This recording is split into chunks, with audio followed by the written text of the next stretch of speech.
Okay friends, equation की last part में पहुंच गए हैं और इक्वेशन का लास्ट पार्ट है ड्रीम। जो सबसे पहले लिखा है D into V into W. V हम कवर कर चुके हैं, डब्ल्यू हम कवर कर चुके हैं, पर डी पर ड्रीम पर आने से पहले मैं सिर्फ ये बताना चाहता हूं, ये बिजनेस बहुत ही सिंपल है और जिसको जितना सिंपल रखेंगे उतना आपके लिए ज्यादा तेज काम करेगा। क्यों सिंपल रखना जरूरी है? इसमें बोला जाता है keep it short and simple. किस KISS, ये इसका सिंपल सा फॉर्मूला है। Keep it short and simple. जितना सिंपल रखेंगे उतना ज्यादा डुप्लीकेट होगा और जितना ज्यादा डुप्लीकेट होगा उतना ज्यादा मल्टीप्लीकेशन और मोमेंटम बढ़ेगा। तो डुप्लीकेशन के लिए सिंपल रखना बहुत जरूरी है। अब मैं आपको एक छोटा सा एनेक्डोट सिंप्लिसिटी पर बताता हूं और फिर आ जाता है ड्रीम पर। नासा का जो एक प्रोजेक्ट था, नासा को उस प्रोजेक्ट के लिए एक पेन की जरूरत थी जो हर जगह पर लिख सके, हर ग्रेविटी पर लिख सके, जीरो ग्रेविटी पर लिख ले, हर सरफेस के ऊपर लिख सके, उल्टा लिख सके, सीधा लिख सके, टेढ़ा लिख सके, कैसा भी लिख सके। तो उन्होंने क्या किया, उन्होंने एक कंसल्टेंसी हायर की, उसका नाम है एंडरसन कंसल्टेंसी। उसको आज की डेट में एक्सेंच्योर बोलते हैं, जिसका टाइगर वुड्स कभी कभी ऐड देते हैं। तो एंडरसन कंसल्टेंसी को हायर किया और उनको बताया हमारी रिक्वायरमेंट क्या है। आप समझते हैं कि वो जो पेन एंडरसन कंसल्टेंसी ने जो बनाया उसमें उनको 10 साल लगे पेन बनाने में और $10 मिलियन का खर्चा आया। $10 million and 10 years to make a pen जो हर जगह पे काम करे, पानी में, उल्टा सीधा, हर सरफेस के ऊपर वो बना दिया, ले लिया, उन्होंने यूज कर लिया। अब जब रशियन स्पेस एजेंसी को वैसे ही इंस्ट्रूमेंट की जरूरत थी, सेम उनको भी उसी तरह के इंस्ट्रूमेंट की जरूरत थी। अब समझते हैं उन्होंने क्या किया? उन्होंने कोई कंसल्टेंसी हायर नहीं की किसी को, ना उन्होंने 10 साल लगाए, ना $10 मिलियन दिए। उन्होंने उसकी जगह पेंसिल यूज किया, पेंसिल, राइट। तो आपको मैं बता रहा हूं, बहुत सारे लोग बहुत एनर्जी लगाते हैं इसमें, बहुत टाइम लगाते हैं और बहुत सारा पैसा खर्च करते हैं, राइट। आप स्मार्ट वर्क कर सकते हो, जितना सिंपल रखोगे आपकी एनर्जी कम लगेगी, टाइम कम लगेगा, पैसा खर्च कम होगा और डुप्लीकेशन ज्यादा होगा, मोमेंटम तेजी से आएगा। मोमेंटम बनाना मुश्किल है, पर एक बार मोमेंटम बन गया तो वो आसानी से टूटता नहीं। वो कई पिंस इकट्ठा निकाल के, बंचेस में पिंस निकलते हैं जब मोमेंटम आता है। तो सिंपल रखना बहुत जरूरी है। तो आ जाते हैं हम लास्ट पार्ट पे, जो ड्रीम है। ड्रीम पर आ जाते हैं, सबसे इंपॉर्टेंट पार्ट है। इसमें मैं अक्सर लोगों को बोला करता हूं, कुछ चीज होल्ड करके नहीं रखती। मैंने बीच में भी आपको बताया, इस बिजनेस में कुछ भी एक इंसान को होल्ड करके नहीं रखता। कब शटर अप हुआ, कब उसका डाउन हो गया, कुछ कह नहीं सकते। एक ही चीज बांध के रख सकती है एक इंसान को, वो है उसका ड्रीम। उसके अलावा कुछ नहीं बांध के रख सकता, राइट। इसमें हर चीज ही ड्रीम पर आधारित है, सब कुछ ड्रीम पर आधारित है। हमारी अपलाइन EDC कार्ल रेडन बोला करते थे 98% of this business is dream. और हमसे पूछते थे, do you know the next 2%, जो आखिरी 2% है वो क्या है? तो हम बोलते थे वो हमें नहीं पता, बताइए। बोलते थे द 2% ऑल्सो इज ड्रीम। तो 100% ये ड्रीम के ऊपर काम करता है, उसके अलावा और कोई चीज नहीं है जो इस बिजनेस को वर्क करा सके। क्योंकि यही चीज है जो बहुत सारे लोगों की रुकावट बनी है, जो आगे नहीं बढ़ पा रहे हैं। उसको बताने से पहले एक स्टोरी सुनाऊंगा आपको, सुकरात की, सोक्रेट्स की। ये ग्रीक फिलोसोफर था, बहुत ही विजडम से भरा हुआ, बहुत सारे फॉलोअर्स थे उसके बहुत सारे फॉलोअर में एक यंग फॉलोअर था जो उसका काफी सालों से उससे शिक्षा ले रहा था, टीचिंग्स ले रहा था। एक दिन उस फॉलोअर के दिमाग में आया, बोलने लगा, सर बहुत हो गया, अब तो मुझे सक्सेस चाहिए, मुझे सीक्रेट चाहिए, मुझे सीक्रेट बताइए बस सक्सेस का। मैं तो सफलता पाना चाहता हूं, कामयाबी पाना चाहता हूं, बहुत हो गया, बहुत सीख लिया, अब मुझे एंड रिजल्ट बताइए, कहां से मैं कामयाबी पाऊं। तो सुकरात उसकी बात सुनता था, इधर से सुनता था, इधर से निकाल देता था। महीने निकल गए, 2 महीने निकल गए, 3 महीने निकल गए, 5-6 महीने निकल गए। तो अब वो बहुत ज्यादा अड़ियल हो गया। उसने कहा, सर ऐसे काम नहीं चलेगा, आपने इतने महीने निकाल दिए, क्या अच्छा अभी बताएंगे, समय आ जाने दो, बताता हूँ आपको, बताता हूँ। मतलब अब समय आ गया, अब मुझे चाहिए ही चाहिए, अब मैं आप जिद पे अड़ गया हूं, अब मैं नहीं आपको छोड़ूंगा। बोलते ऐसी बात है तो एक काम करो, कल सुबह मुझे नदी किनारे मिलो, जो शहर में रिवर बहती थी। बोलते वहां आ जाओ। सुबह 5 बजे का टाइम सेट हुआ, ये आ गया, चेला पहुंच गया, गुरुजी भी पहुंच गए। नदी पर पहुंचे तो उन्होंने कहा अपने वस्त्र उतारो और नदी के अंदर घुस जाओ। उन्होंने कपड़े उतारे, नदी में घुस गया, अंदर चलते रहो, पीछे पीछे सुकरात, आगे आगे चेला। जब बीच में पहुंचे, नदी के गले तक पानी पहुंच गया, तो उन्होंने रुकने का आदेश दिया, रुक जाओ यहीं पर। रुका तो पीछे से सुकरात ने हाथ पकड़ के उसका सिर पानी के अंदर डाल दिया। आप समझते हैं जो सुकरात, उसकी बिल्ड कैसी थी? बहुत गठीले व्यक्ति थे, बहुत पावरफुल, बहुत ताकत थी उनके हाथों और टांगों में, पूरी बॉडी में बहुत पावर थी। हाइट ज्यादा नहीं थी पर गठीले बहुत थे। उन्होंने सिर उसका पानी के अंदर डुबो दिया और कड़ा हाथ वहीं पे दबा के रखा। तो चेले ने सोचा कोई डेमो है, कोई टेस्ट है, कोई एक्सपेरिमेंट हो रहा है, अभी हट जाएगा हाथ। 30 सेकंड हुए, 45 सेकंड हुए, 1 मिनट निकल गया, सवा निकल गया, 1.5 निकल गया, हाथ हिलने को नाम न ले। तो इसने कहा शायद भूल गए हैं गुरुजी जो बताना चाहते थे, मैं ही इशारा कर दूं। तो कुछ सिर को झटका दिया, शायद उनको इशारा मिल जाए, भैया बहुत हो गया, अब जो भी बताना है बता दो, सिगरेट जो देना है। पर वो गुरुजी का हाथ तो वैसे का वैसे ही। अब ये पानी के अंदर इसने और इशारे किए पर उन्होंने ध्यान नहीं दिया, बस हाथ वैसे का वैसे ही। अब इसने हाथ पैर मारने शुरू किए, एक तरह से डांस, पर वो हाथ वैसे का वैसे ही, सिर पानी के अंदर ही। अब वो तड़पन शुरू हो गई, पानी मुंह में, कान में, नाक में, आंखें बाहर आने को हो गई, आंखें मोटी मोटी बाहर निकल आई। उसे लगा मेरे तो सांस उखड़ी जा रही है, सांस ही नहीं ली जा रही, और कुछ देर रहा तो ये तो मैं काम तमाम हो जाएगा यहाँ पर। तो उससे लगा तो मैंने तो अच्छा पंगा ले लिया यहाँ पर, मैं तो कामयाबी का राज जाना, ये तो मारने पर तुले हुए हैं, मैं जीऊंगा तभी तो कामयाब होऊंगा, मर गया तो मेरे को कामयाबी से क्या लेना देना है। उसने बड़े इशारे किए, नहीं हुआ। तो अब वो बहुत ज्यादा परेशान हो गया। अब पैनिक स्थिति आ गई, पैनिक, आप समझ सकते हैं पैनिक क्या होती है। उसे लगा अब गया तो तब गया, अब मेरे को अगर इन्होंने जल्दी से हाथ नहीं छोड़ा और मैं बाहर नहीं निकला, सांस नहीं ली, हवा नहीं मिली मुझे, तो मैं खत्म हुआ कभी भी क्षण। अब जब उसने बहुत झटके दिया और कुछ भी असर नहीं हुआ गुरुजी पर, तो वो एकदम स्टिल हो गया, एकदम उसके दिमाग में आइडिया हुआ, जो आइडिया आया वो एकदम स्टिल हो गया, सारी एनर्जी कंजर्व कर ली। उसे लगा कि मैं तो आज मौत के मुंह में हूं, मैं तो बच सकता नहीं इनके हाथ से, मुझे बचना है तो मुझे ही कुछ करना पड़ेगा, ये कुछ नहीं करने वाले, जो कुछ करना है मुझे ही करना है। तो वो बिल्कुल एनर्जी कंजर्व करने के लिए 30 सेकंड, 45 सेकंड, 1 मिनट तक सांस रोक के बैठ गया, बिल्कुल सांस लेनी नहीं। अब जितनी एनर्जी बची है सब कंजर्व कर दी, और फिर जोर का झटका दिया उसने एनर्जी कंजर्व करने के बाद, और हाथ उधर गया गुरुजी का, और इसने सिर बाहर निकाला और दौड़ता हुआ किनारे की तरफ भागा कि दोबारा सिर ना अंदर कर दें। आगे आगे वो, पीछे पीछे गुरुजी। वो रोकने का, भैया रुक तो जा, सुन तो ले बात। वो रुके ही ना, बस हाथ से इशारा किए जाए, गुस्से में लाल, बाहर आके किनारे पर खड़ा हुआ, आंखें लाल हो रखी, बाहर आने को हुई, जुबान बाहर लटकी हुई, सांस उसे ली नहीं जा रही, बोला उससे जा नहीं जा रहा, पानी मुंह से निकल रहा, पर वो कहना चाहता था आप मुझे मारना चाहते थे, मैंने तो सिर्फ सक्सेस का फॉर्मूला जानना चाहा कि सक्सेस का मुझे राज बता दो, और आप तो मारने पर तुल गए। मैं जीऊंगा तभी तो राज जानूंगा, राइट, मर के क्या करूंगा फिर मैं। तो उन्होंने कहा भैया तेरे को आंसर नहीं मिला, मैं बताता हूं तुझे सबसे ज्यादा जिंदा रहने के लिए क्या चाहिए था।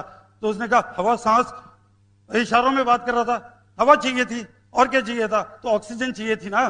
तो तुझे जीने की इतनी तमन्ना थी, इतनी तड़प थी, इतनी ज्यादा परेशान था, तू मरना ही नहीं चाहता था, मरने के खौफ था तेरे, और जिंदगी की इतनी ज्यादा तमन्ना थी, इतनी ज्यादा बड़ी तेरे को ललक थी कि अंत में तूने हवा को पाई ली, जो ऑक्सीजन चाहिए थी जीने के लिए, वो पाई लिया ना, ललक थी ना तेरे को, बहुत ज्यादा उसकी बहुत ज्यादा तड़प थी। तो जिस तरह तू हवा के लिए तड़पा, जीने के लिए हवा के लिए तड़पा, उसी तरह अगर सक्सेस के लिए तड़पेगा तो सक्सेस भी एक दिन मिल ही जाएगी। और वो जो बोलते हैं तो सिंपल सा फॉर्मूला है, तड़प चाहिए, कामयाबी चाहिए तो तड़प चाहिए, उसको बोलते बर्न चाहिए, बर्निंग डिजायर मेरे दोस्त, उसको बोलते बर्निंग डिजायर। इच्छा तो हर इंसान के पास होती है, दुनिया में हर इंसान से पूछो, जिंदगी में आगे बढ़ने की इच्छा है, कुछ पाने की इच्छा है, सबसे रिला दे देंगे। और मैं आपको बता दूं, सिर्फ इच्छा तक ही उनका काम है। बहुत कम लोग हैं दुनिया में जिनके पास बर्न है, जहां यहां आग लगी हुई है, यहां आग लगनी चाहिए, उसे बोलते बर्न, उसे बोलते ज्वलंत इच्छा, ज्वलंत। और वो ज्वलंत इच्छा की शुरुआत आप जानते हैं कहां से होती है? उसकी शुरुआत सिंपल सा सोर्स है, ड्रीम। ड्रीम से ज्वलंत इच्छा बनती है, और कुछ नहीं है। जब आप सपना देखते हैं, और जब सपना को वर्बलाइज करते हैं और विजुलाइज करते हैं, बार बार देखते हैं, और जब सपना आपका इमोशनल हो जाता है, वो सपना जो आंखों से आंसू निकाल दे, जो सपना जो सेहरन ले आए, वो सपना जो कपकपी छोड़ दे, वो जो सपना जो आपको सोने ना दे, वो वाला सपना आपको बर्न पैदा करेगा मेरे दोस्त। वो सपना नहीं जो सुबह देखा और शाम को भूल गए, वो सपना नहीं कि जो लोमड़ी ने देखा था अंगूर खट्टे हैं, वो सपना नहीं, वो सपना जो परेशान कर दे, जो बर्न पैदा करे, जो ज्वलंत इच्छा लाए, जो फायर पैदा करे आपके अंदर, उस सपने की बात कर रहा हूं मैं, और वो देगी आपको बर्निंग डिजायर। सो मेरे दोस्तों, व्हाट इज योर ड्रीम?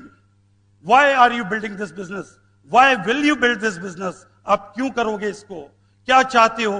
क्या पाना चाहते हो? क्या होना चाहते हो? क्या करना चाहते हो? अपने लिए, अपने परिवार के लिए, अपनी फैमिली के लिए, अपने सोसाइटी के लिए, अपनी कम्युनिटी के लिए, अपने शहर के लिए, अपने स्टेट के लिए, अपने देश के लिए, या इस यूनिवर्स के लिए आप क्या करना चाहते हो? जब उसके साथ इमोशन अटैच होगा, जब आपकी आंखों में आंसू आ जाएं उस सपने से, तब आप में बर्न पैदा हो रही है। जो आप सुबह देखोगे और शाम को देखोगे और आंसू निकल आए, जो रात को आपको सोना न दे, जो सिरहन पैदा कर दे, जब भी आप बात करो कब कभी छूट जाए आप पे, परेशान हो जाओ, विचलित हो जाओ, उसको बोलते हैं सपना, और वो पैदा करता है burn. Right, that is called the burning desire. आप जानते हैं, हर चीज, ये दुनिया जो इतनी खूबसूरत है, ये सपने की वजह से है। हर चीज जो है सपने की वजह से है। ये आप देख रहे हैं, ये जो हॉल है एक होटल का हिस्सा है, ये होटल भी किसी का सपना था। ये बल्ब जो आप देख रहे हैं, आप जानते हैं किसका सपना था ये बल्ब? Thomas Edison. आपको मालूम है कितने एक्सपेरिमेंट फेल हुए उसके? 10,000 एक्सपेरिमेंट फेल हुए। अगर उसका सपना सपना नहीं होता, बर्न नहीं होती उस सपने में, इमेजिन कर सकते हो हमारी जिंदगी कैसे होती है, हमारी धरती कैसी होती बगैर लाइट के। जो भी आप देखते हो, आप टेलीफोन देखते हो, आप एरोप्लेन देखते हो, आप कार्स देखते हो, ये किसी ना किसी का सपना है। जो भी चीज आप आज देखते हो जिसकी वजह से दुनिया खूबसूरत है, जिंदगी आसान हो गई है, वो किसी ना किसी का सपना रही। ये दुनिया जो चल रही है, जो इतनी खूबसूरत है, ड्रीमर्स की वजह से है। क्या ड्रीमर्स के लिए तालियां बजा सकते हो? ड्रीमर्स, ये ड्रीम्स की वजह से दुनिया चलती है।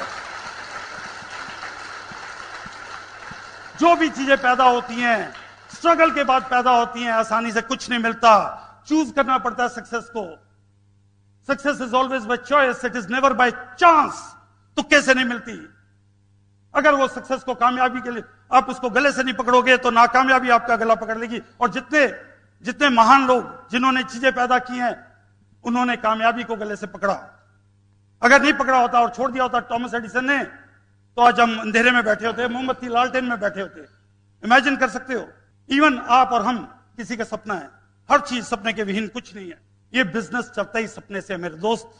आपका क्या सपना है? एक दिन लगाओ, एक घंटा लगाओ, एक हफ्ता लगाओ, एक महीना लगाओ, find your reason, sit with your family, बात करो हमें क्या चाहिए, क्यों हम फाइट करें इसमें, क्यों लर्न करें, क्यों आगे बढ़ें, क्या चाहिए हमें, किसके लिए हम खड़े हो सकते हैं। 2 से 5 साल टिकना है, और वो सपना आपको टिकाएगा, और कोई चीज आपको नहीं टिका सकती। वो डिजायर आपको टिकाएगी, वो बर्न आपको टिकाएगी, वो ज्वलंत इच्छा आपको टिकाएगी, वो अनगिनत नो सुनवाएगी, लोगों के कटाक्ष सुनवाएगी। अब परेशान नहीं होगे, आप विचलित नहीं होगे, हर जगह पे डटे रहोगे आप। आपका एक ही फोकस होगा, ड्रीम। मेरे को ये पाना है तो मुझे कम से कम डायमंड लेवल जाना है, और आप डायमंड बन के ही दम लोगे जब आप बर्न पैदा करोगे, और वो बर्न पैदा ही होगी सपने से। मैं आपके साथ शेयर करता हूं हमारा क्या सपना। शुरुआत हमने 10,000 रुपए के लिए की, 10,000 रुपए के लिए। हम सर्वाइवल हमारा मुश्किल था, 2 टाइम का खाना हमारे को नसीब नहीं हो रहा था। हमें नहीं समझ आता था अगला हफ्ता कैसे गुजरेगा। महीने की तो बात छोड़ दो, साल की तो बात ही छोड़ दो, एक हफ्ता या एक दिन निकलना मुश्किल हो रहा था। जब हम दोनों जॉब छोड़ के देहरादून चले गए थे, हमें लगा बूम रैंक कर गया हमारा प्लान पूरा। जितने हमने ट्रेडिशनल बिजनेस किए सारे फ्लॉप हो गए हमारे फेस पर, सब क्रैश कर गए। और एक एक टाइम के लिए हम जब स्ट्रगल कर रहे थे, 10,000 रुपया हमारा सपना था उस टाइम, ड्रीम था। वो 10,000 रुपए तीसरे महीने पे आ गए। उसके बाद साल भर हमने काम किया, प्लेटिनम हुए, फाउंडर प्लेटिनम हुए।